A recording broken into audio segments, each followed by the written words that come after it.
What if I told you that in the very heart of our galaxy, there's a cloud so massive, so dense with gas and dust, that it's literally a factory for stars? This week, the James Webb Space Telescope peered into Sagittarius B2, the Milky Way's biggest star-forming region. And what it revealed is breathtaking. Newborn stars cocooned in thick cosmic dust, in a cloud large enough to build millions of suns.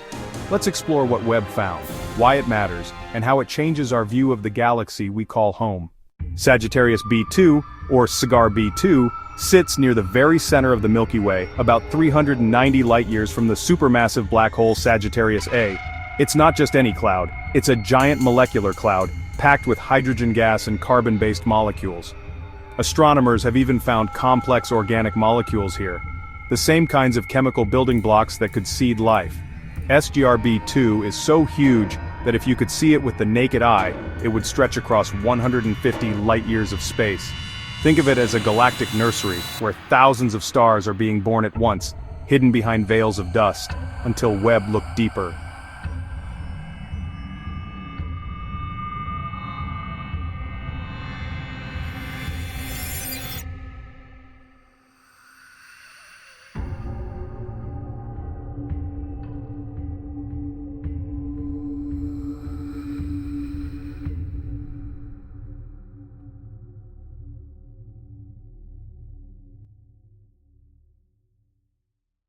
Using its mid-infrared instrument, or MIRI, Webb pierced through the thick dust, uncovering dazzling clusters of newborn stars glowing inside their dusty cradles, enormous towers and filaments of gas, sculpted by radiation and stellar winds, and perhaps most exciting, the raw material of future solar systems. These images aren't just pretty, they're a time machine, showing us how our own sun and planets may have formed billions of years ago.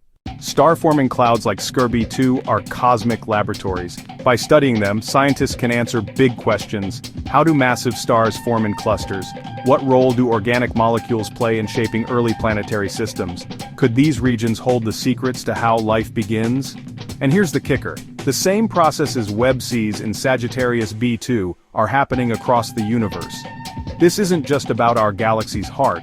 It's about understanding how galaxies everywhere build stars, planets, and maybe even life.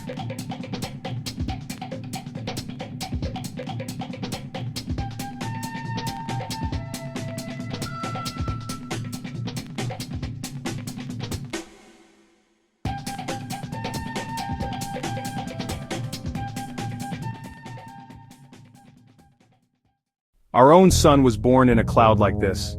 Imagine ancient dust collapsing, igniting nuclear fusion, and billions of years later, creating Earth, oceans, forests, and us. Every atom in your body, carbon, nitrogen, oxygen, was forged in earlier stars, and clouds like SGRB2 recycled that material into new generations. So in a way, looking at Sagittarius B2 is like looking back at our cosmic birthplace. The James Webb Space Telescope is showing us more than just pretty pictures. It's revealing the engines that power galaxies and the origins of stars, planets, and life itself. What do you think Webb should look at next? More star factories in our galaxy, or the first galaxies that ever existed? Drop your thoughts in the comments, hit that like button if you love space, and subscribe for more cosmic discoveries every week.